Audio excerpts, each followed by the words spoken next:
কুমারখালী উপজেলার জগন্নাথপুর ইউনিয়ন বিএনপির মতবিনিময় সভা ও খালেদা জিয়ার স্মরণে দোয়া মাহফিল অনুষ্ঠিত।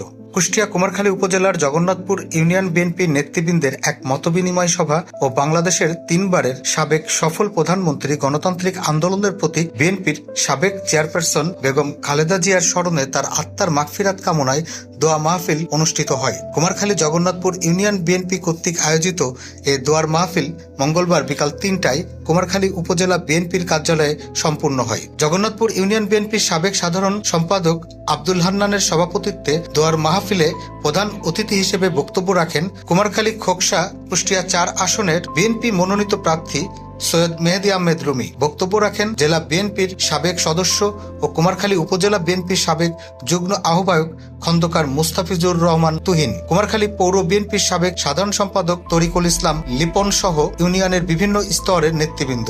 পরে দেশনেত্রীর আত্মার শান্তি কামনায় দোয়া ও মোনাজাত পরিচালনা করা হয়।